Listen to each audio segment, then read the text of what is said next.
Hello नमस्कार, welcome to inculcate learning. आज हम बात करेंगे पार्ट टाइम पीएचडी और फुल टाइम पीएचडी, इनमें क्या डिफरेंस है, आप कौन सी कर सकते हैं, कौन सी जो है वो सुटेबल है, क्या दोनों रेगुलर हैं या दोनों को जो है रेगुलर नहीं माना जाएगा, या एलिजिबिलिटी क्या है, कोर्स वर्क दोनों में कितना रहेगा, एनओसी सर्टिफिकेट क्या होता है और आपको दोनों में चाहिए या किसी एक में चाहिए, डॉक्टर लगेगा या नहीं, मतलब जो भी कंफ्यूजन है ना आपका पार्ट टाइम और फुल टाइम पीएचडी को लेके, वो आज क्लियर होने वाला है। और कौन सी सिचुएशन या सर्कमस्टांसेस में आपको कौन सी चीज प्रेफर करनी चाहिए, ठीक है जी, क्या फर्क है दोनों में, या जेआरएफ किस में मिलेगा किस में नहीं मिलेगा, या दोनों में मिलेगा, वो सारी चीजें आज डिटेल में डिस्कस करेंगे। कुछ समझ नहीं आए तो कमेंट करके पूछ लीजिएगा, ठीक है जी।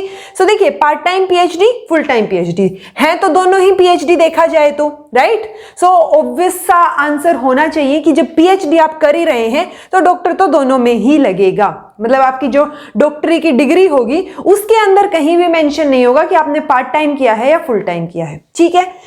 2017 में यूजीसी की एक गाइडलाइन आई जिसमें था कि दोनों को ही रेगुलराइज किया जा रहा है, मतलब आप दोनों कर सकते हैं, आपकी मर्जी, आपके सिचुएशन के हिसाब से दोनों ही रेगुलर किस सेंस में बोल रही हूं, इस सेंस में नहीं कि इसमें आपको जाना पड़ेगा और इसमें आपको कम जाना पड़ेगा।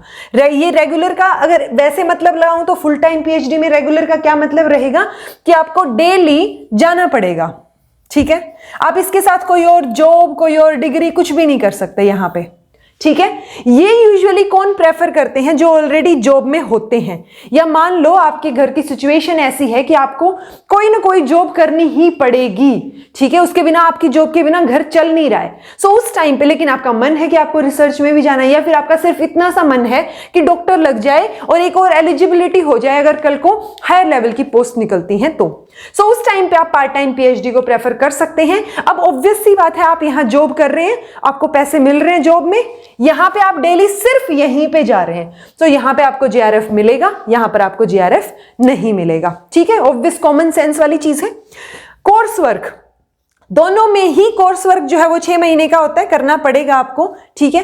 अब पॉइंट ये है कि जब आप जॉब कर रहे हैं तो जहां आप जॉब कर रहे हैं, चाहे वो प्राइवेट जॉब हो चाहे वो गवर्नमेंट जॉब हो, आपको एक एनओसी लाके देना पड़ेगा, यानी no objection certificate, NOC certificate लिख दिया मैंने, एक ही बात है, सी से सर्टिफिकेट है यहां पे, तो एनओसी आपको देना पड़ेगा। किस चीज के लिए, यहां पे जो आपकी जॉब के इंस्टीट्यूशन में जो हायर पोस्ट पे है, मान लो आप कहीं स्कूल में जॉब कर रहे हैं तो आप प्रिंसिपल का लाके देंगे, ठीक है, कि उनको आपके पार्ट टाइम पीएचडी करने से कोई दिक्कत नहीं है, ठीक है। सो वो आप यहां पे जॉब में रहते हुए, अगर आप गवर्नमेंट जॉब कर रहे हैं तो वहां के प्रिंसिपल का, या अगर आप कॉलेज में जॉब कर रहे हैं जो भी, सो वहां के हायर जो पोजीशन पे इंसान होगा उसका आपको क्या लाके देना पड़ेगा, वहां से एनओसी लाके देना पड़ेगा कि आपके पार्ट टाइम पीएचडी से उनको कोई दिक्कत नहीं है, आप जॉब के साथ साथ वो कर सकते हैं, ठीक है।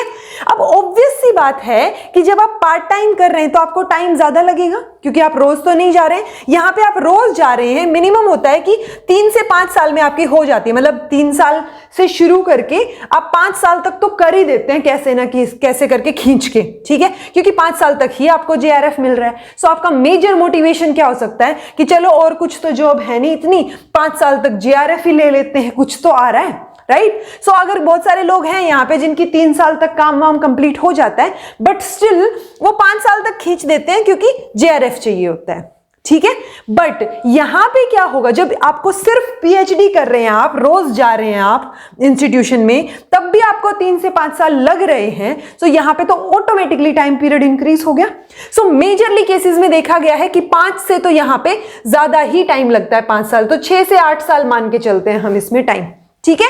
सो आपको टाइम इसमें ज्यादा लगेगा। एलिजिबिलिटी तो वही है कि आपकी मास्टर्स होनी चाहिए, मास्टर्स के बाद ही आप करते हैं, ठीक है। ऑल्दो बीटेक के बाद भी लोग करते हैं, या बहुत सारे इंटीग्रेटेड कोर्सेज के बाद भी पीएचडी होती है। सो पॉइंट सिर्फ इतना सा है। अब बेटर कौन सी है, चीजें मैंने आपको बता दी हैं। अगर आप गवर्नमेंट जॉब में है, प्राइवेट जॉब में है, कोई भी चीज में, तो आप पार्ट टाइम पीएचडी कर सकते हैं। पॉइंट सिर्फ इतना है, पार्ट टाइम क्यों, क्योंकि उसके साथ आप कोई और चीज कर रहे हैं, ठीक है। सो वो पार्ट टाइम रहेगी, फुल टाइम में आपको रेगुलरली रोज जाना है। अकॉर्डिंग टू यूजीसी दोनों ही पीएचडी की जो डिग्री है वो सेम होंगी, कोई दोनों की दोनों जो है वो सेम एलिजिबिलिटी आपको देंगी, कोई भी डिफरेंस दोनों में नहीं रहेगा। लेकिन एक कॉमन सेंस थोड़ी सी सोचने वाली बात है कि अगर एक इंसान है यहाँ पे जो जिसने फुल टाइम पीएचडी की है, फुल टाइम रिसर्च को टाइम दिया है, रोज गया है अपने इंस्टीट्यूशन में, सो इंटरव्यूअर के दिमाग में थोड़ा सा ये हो सकता है कि हाँ ये जो है वो ज्यादा बेटर है as comparison to this. So it's totally depends upon किसके ऊपर, जो आपका इंटरव्यू ले रहा है उसके ऊपर। अगर सेम पोस्ट पे सारी चीजें सेम है बट ये दिक्कत है कि एक ने पार्ट टाइम कर रखी है, एक ने फुल टाइम कर रखी है, सो यूजीसी की गाइडलाइन के अकॉर्डिंग तो कोई भी चीज नहीं होनी चाहिए। इट्स सेम जब आप जो है एक रेगुलर डिग्री कर रहे होते हैं, मान लो आपने बीएससी या बीए जो है एक तो रेगुलर से किया और एक इग्नू से या कहीं और से किया, डिस्टेंस से किया, सो ऐसा माना जाता है, ऐसा कहीं लिखा नहीं हुआ है, ऐसा माना जाता है कि इंटरव्यूअर जो है वो रेगुलर वाले को थोड़ा सा प्रेफरेंस दे देते हैं, क्योंकि वो इंसान रेगुलर जाके उसने उस फील्ड के बारे में कुछ ना कुछ सीखा है। यहां पे एक इंसान का जो टाइम है, जो कंसंट्रेशन है, जो अटेंशन है, वो दो जगह पे डिवाइडेड हो रखा है कि आप जॉब भी कर रहे हैं और आप पीएचडी भी कर रहे हैं। ठीक है जी, आई होप इतना बेटर है, समझ आ गया होगा कौन सा बेटर है। ठीक है, ये बहुत बड़ा क्वेश्चन होता है। सो ये कौन सी इनमें से बेटर है वो आपकी सिचुएशन पे, आपके सर्कमस्टांसेस पे डिपेंड करती है। मान लीजिए मैं एक दो सर्कमस्टांसेस आपको लेके बताती हूं कि आपका जो है बिल्कुल हाल ही में जेआरएफ हुआ है, बट पॉइंट ये कि आपके पीएचडी में एडमिशन लेने से पहले क्या हो गया, कोई ना कोई वैकेंसी निकल गई असिस्टेंट प्रोफेसर की, जैसे अब यूपी में निकली हुई है। ठीक है, सो बहुत सारे स्टूडेंट्स इस असमंजस में होंगे कि उनको पीएचडी तो करनी है लेकिन उन्होंने फॉर्म भी भर रखा है यूपी वाला असिस्टेंट प्रोफेसर का। सो हो सकता है कि आप वहां पे एक रुझान आपका ये हो कि यार गवर्नमेंट जॉब मिल रही है, आपका पेपर क्लियर हो गया मान लो। ठीक है, सो एक रुझान आपका ये है कि जॉब भी नहीं छोड़नी है, प्लस आपको पीएचडी की तरफ भी रुझान है। उस सिचुएशन में मैं पर्सनली आपको ये सजेस्ट करूंगी कि अगर आप गवर्नमेंट जॉब में हैं या एंटर कर चुके हैं या करने की आपको चांसेस लग रहे हैं, सो आपको पहले वो अपॉर्चुनिटी ग्रैब कर लेनी चाहिए और उसके साथ साथ आपको पार्ट टाइम पीएचडी जो है वो करनी चाहिए, क्योंकि वहां पे एक सिचुएशन हो जाएगी कि आपने जो है जॉब आपको मिल रही थी, एक्सपीरियंस भी आपका हो जाएगा और पार्ट टाइम आप ये काम भी, आपकी डिग्री भी जो है हो जाएगी। लेकिन अगर आपका वहां पर भी नहीं हुआ, आपके घर की सिचुएशन भी ऐसी नहीं है कि आपकी जॉब के बिना चलेगा ही नहीं, जेआरएफ आपका हो रखा है, तो आप ये प्रेफर कीजिए। ऑल्दो जेआरएफ में भी 35,000 या 31,000 तो मिलते ही हैं, 35 एसआरएफ में मिलते हैं, जेआरएफ में 31 मिलते हैं। सो 31 तो आपको यहां भी मिल ही रहे हैं। क्या आपकी जॉब आपको 31 से ज्यादा दे रही है? वो आप सिचुएशन देख सकते हैं कि मान लो कोई अच्छा कॉलेज में आपको जॉब मिल रही है और वो जो 57,000 जो 57,500 है आई थिंक, वो क्राइटेरिया के हिसाब से आपको पैसे मिल रहे हैं, सैलरी मिल रही है। इससे एग्जैक्ट ऑपोजिट है यहाँ पे, मतलब 31 से डबल ही हो गया ना, यहाँ पे तो 60 के अराउंड ही हो गया, अराउंड एंड अराउंड। सो आप ये प्रेफर कर सकते हैं कि अच्छा आपको जरूरत भी है, यहाँ पे आपको ज्यादा सैलरी भी मिल रही है और आप साथ साथ पार्ट टाइम पीएचडी कर पाएंगे। बहुत सारी सिचुएशन में ऐसा होता है कि इंस्टीट्यूशंस की अपनी गाइडलाइन होती है।